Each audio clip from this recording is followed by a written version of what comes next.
A warm welcome to Disky Talk with Luyolo. If you're tuning in for the very first time, I do ask that you please subscribe and hit that notification bell. If you've been a part of this journey, I hope you thoroughly enjoy this episode. So, on today's episode, I discuss all things CAF Champions League as I have a pre-match analysis of Mamelodi Sundowns versus Petro de Luanda, second leg.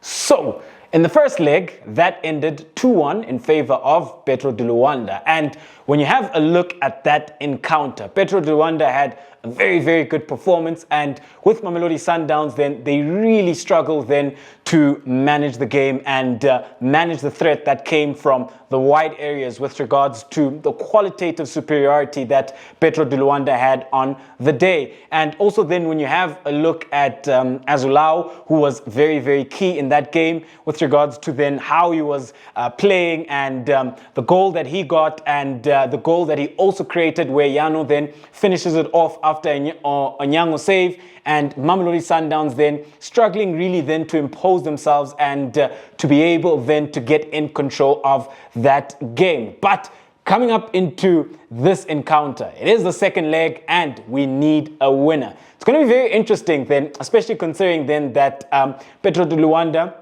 have the 2 goals. However, Mamelodi Sundowns do have the 1 goal advantage. And at the death, we did see Unayo Mayema scoring a beautiful goal. However, we did see then that leading up to that goal, Umvala had made a foul and they had a look at VAR and that goal was then chalked off. So very, very interesting coming up into the second leg. So let's have a look at it then. The blue team will represent Mamelodi Sundowns and then the red team will represent Petro de Luanda. So when you have a look at it then, the last time out in goals, they did start with Onyango. So coming up into this encounter, I do foresee them starting with Onyango as he is their captain. And when you have a look then at the second goal, you know, I just think that he could have done better with regards to that save, and he could have at least parried it away from danger, whereas then he saves it into the path of Yano and then Yano finishes off. So Nyango will most likely start in goals.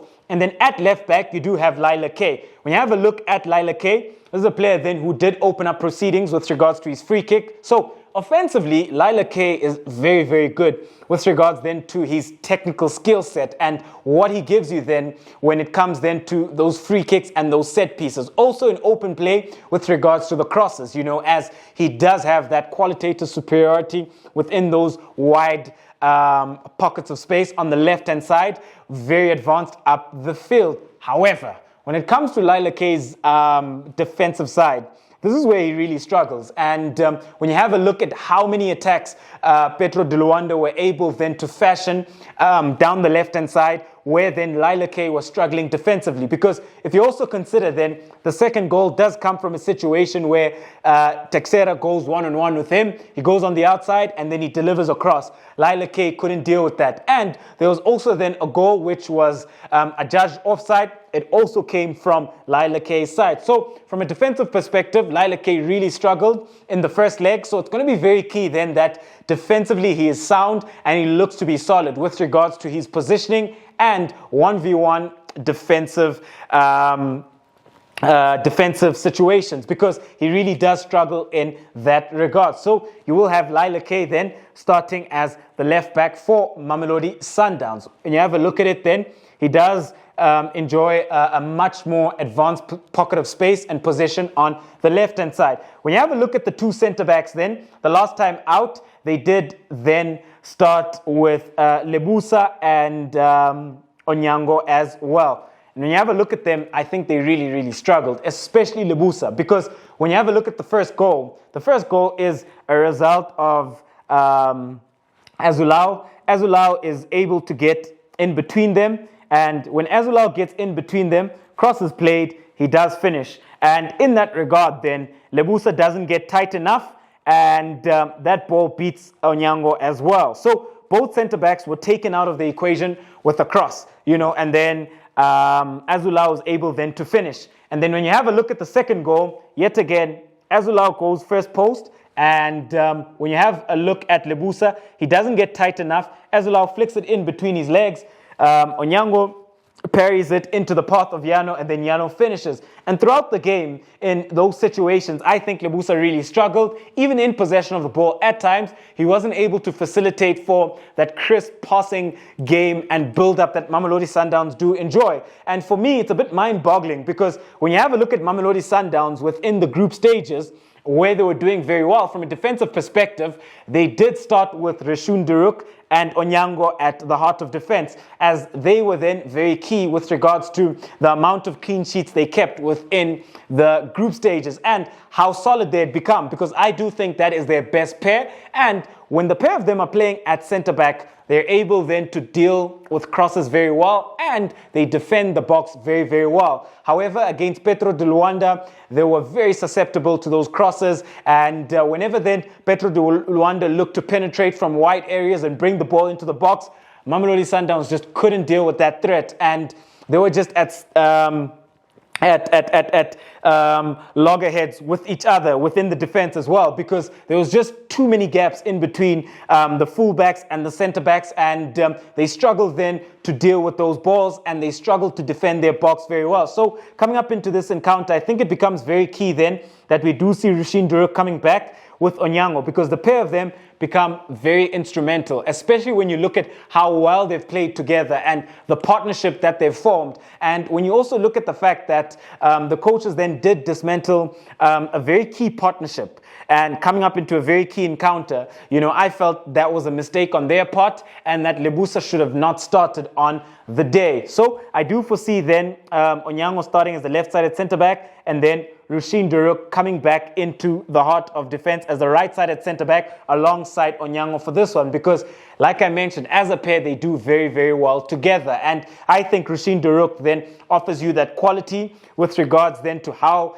Mamelodi Sundowns do look to build up, because then he is very comfortable on the ball. He is then a centre-back who takes the three variations of a centre-back. So he is a stopper, is a ball-playing centre-back, and then has qualities of a libero where then he does look to step up, and defensively one of the best defenders in Africa, and also then in 1v1 situations he is very solid, and also then aerially he does win his duels as well. So I think this is where the key is coming up into this encounter. We have to see Onyango and Duruk starting at the heart of defense. And then at right back, they did start with Mudau, one of the better performers for Mamelodi Sundowns on the day. Yes, as much as Petro de Luanda were penetrating down the left-hand side, but at times he was also very key in those 1v1 defensive duels where he won a couple and he was very solid. And he will be then key with regards then to ensuring that Mamelodi Sundowns are able then to keep a clean sheet. Because if Mamelodi Sundowns can keep a clean sheet, they give themselves a very good chance, because all they need then is just that one goal and they'd go through by virtue of that away goal rule. And when you have a look at Mudau, he also does become key then with regards to offering the width on the right hand side, not so much with regards to bombing up and down and getting to the bar line, but he does keep a deeper pocket of space on the right hand side. Also, we did see then that the two fullbacks at times at different phases of the game, we did see them sort of maintain the same line on either flank, you know, which was quite interesting, because at some point, we did see that whenever one fullback would go, one would look to invert and make it a back three. So at different phases of play, you would see that. And at some phase of play, you would see them maintaining the same line. And then when you have a look at the heart of midfield, you did have Andile Jali and Mukwena as well. When you have a look at them, I think they really struggled within the heart of midfield. They couldn't control the game, and they really struggled then to get into the game for this Mamelodi Sundowns side. Also considering then that this Petro de Luanda side, they weren't looking to press Mamelodi Sundowns whenever they looked to build up. But whenever Sundowns looked to progress the ball into consolidation phase, that's where you saw this Petro side then looking to combat. And I just think that on the day, Mokoena really, really struggled, even when it came to simple things such as tracking the runner and really then being able to grow into the game. And he lost quite a few balls as well. What's interesting then is that George Malulega has been growing in confidence and has had a couple of very good performances alongside Andy Lejali. And I think if he comes back into the heart of midfield alongside Andy Lejali, I think that could be the solution for this encounter, as they do offer Mamelodi Sundowns that solid base within the heart of midfield, and they could look to establish that control within that heart of midfield, which they dearly need. And then, when you have a look at it then, because they did start with a 4-2-3-1, when you have a look at it then, Shalile did start off the left-hand side, so he is their striker, he is their goal getter and their main man when it comes to goals. However, Shalile has been starting in wide channels as of late. He'd either start on the left-hand side or start off the right, and he would be looking then to drift into the box and also then drift into those inside forward roles, where then he does have a lot more threat, because then he doesn't occupy the generic starting position of a striker, but he starts from wider, and then he does look to make those runs in behind. And then when you have a look at it then, they did then start with Serginho, and then they had Zwane as well. When you look at them then, they were very key then with regards to ensuring that they occupy then those advanced central pockets of space. Zwane then with regards to zone 14, the left side at half space, the right side at half space. Also then that interplay whenever then they would look to break into the box. We did see Zwane then having a moment of brilliance, where then he has silky footwork, he beats the keeper, but then it becomes very disappointing because then he hits the post and then he doesn't finish. Serginho as well, at times he did look to offer that creativity, but they just couldn't grow into the game as a pair, and they couldn't affect the game, you know, and they couldn't consistently then pick up that ball, play those lovely passes in between them, where they look to link up very well and break into the box for this Mamelodi Sundowns side. And they also then couldn't quite institute that positional and qualitative superiority in between the lines within the half spaces with regards to how they'd look to receive. And they also struggle at times with regards to instituting those numerical advantage with regards to the overloads that Mamelodi Sundowns would normally enjoy. On the right-hand side, they did start with Thapelo Morena. When you have a look at Thapelo Morena, he was also a player who was anonymous throughout the game, especially considering then that Petro de Luanda, when you have a look at their left back, Canero, this is a player then who is very forward-thinking, very progressive, and Canero did manage to get the assist. You'd like to think then that Morena would be key in making sure that he does track Canero, and whenever then Petro were looking then to institute those wide overloads, then you'd have Morena looking to help Mudau. But a lot of the times they were able to get those crosses in. I just think that he was quite anonymous in this game within the first leg. However, coming up into this game, going to be very interesting to see how they go about it, because we did see then Mayema coming on, and we did see that he did have a couple of good touches, and he managed to score a worldie of a goal, but was then ruled not to be a goal because of Mvala foul. And when you look at Mamelodi Sundowns, we do know that they've got a lot of quality and a lot of options, especially in those advanced positions, because there is Safranco, there is Kermit Erasmus, you do have Kapinga, you do have Mayema. So it's going to be very interesting to see who starts this game. And also then when you have a look at the fact that Mamelodi Sundowns do have to come out and play, they do have to get those goals. Within the heart of midfield, you do know then that they do have Mokoena. If he doesn't start, you do have Mtobi Mvala as well. You do have Mkulisi as well. So this Mamelodi Sundowns side have a lot of options that they could go with. But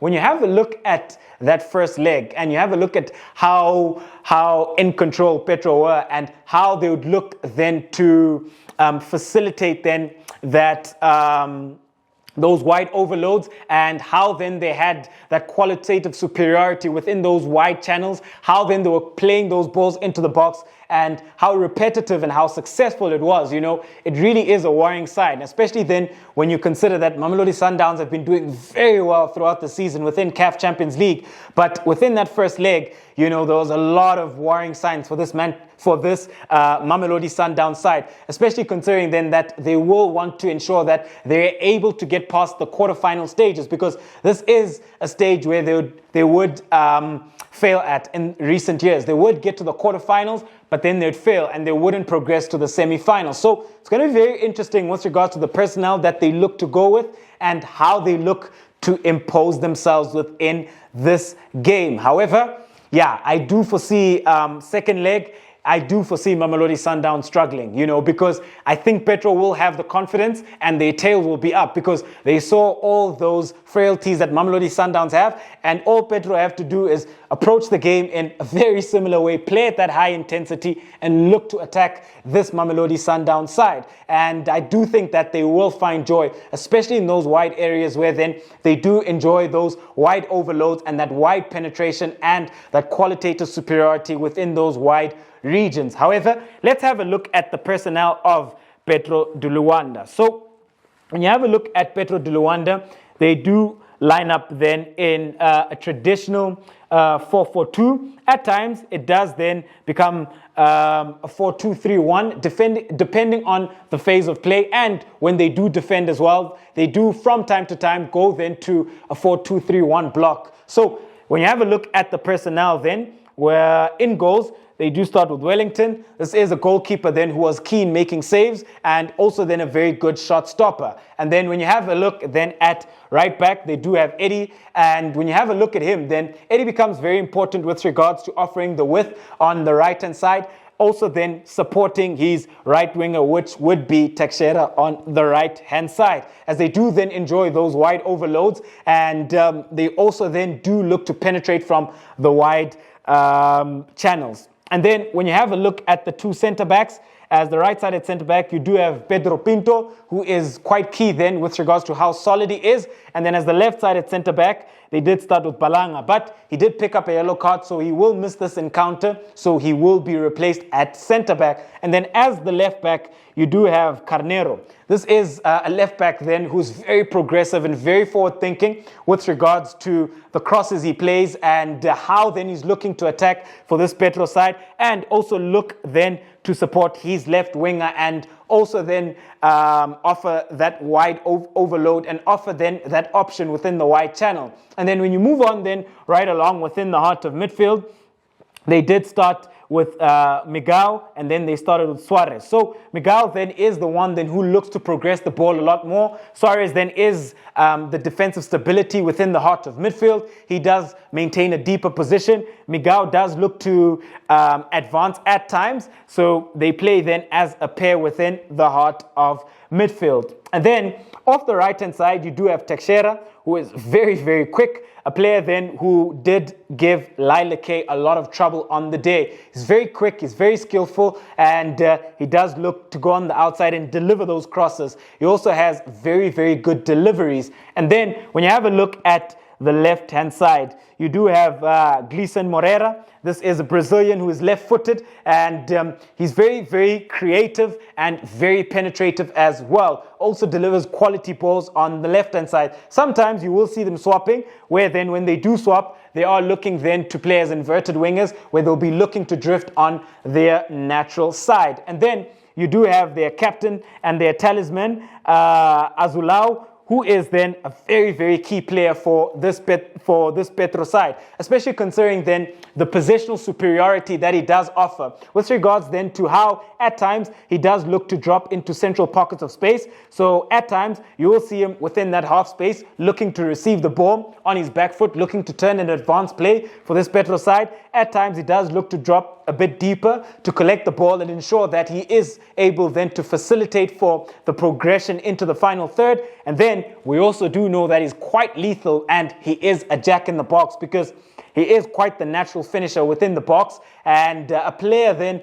who is quite the complete finisher. He can score with his left foot, right foot, headers as well. He is a very, very dangerous player, you know. And then when you have a look at it then, up front, their big man, you do have Yano, who does then play up front as well. And a player then who did score a goal and who does give them that physical presence within the box. So coming up into this encounter then, it's going to be very interesting with regards to how this one plays out. But when you do have a look at Mamelodi Sundowns, I do think that Peter Shalile will be key. And then when you have a look at this Petro side, ALUZÁO will be key as their captain. And yeah, going to be very, very interesting, you know. But when you have a look at the overall scope of the game, I do foresee Mamelodi Sundowns keeping more ball possession. However, I do then foresee that plays into the hands of Petro with regards to the quality and the speed they have, especially in those wide areas, you know, and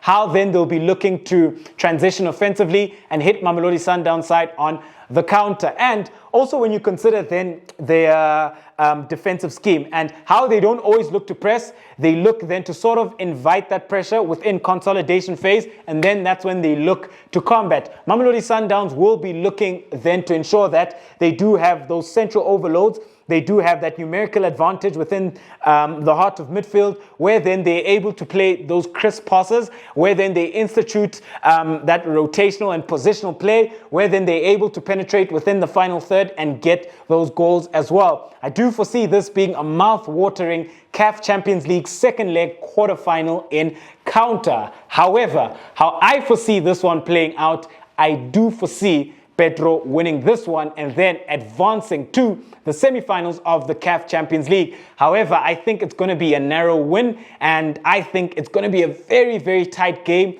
a high-intensity encounter with lots of entertainment value. Ladies and gentlemen, do let me know at home, what do you make of this encounter? Who do you think will come out on top? And who do you think then will advance to the CAF Champions League semi-final? And who do you think the scorers will be? Thank you very much for tuning in to yet another special episode of Diski Talk with Luyolo. Signing out.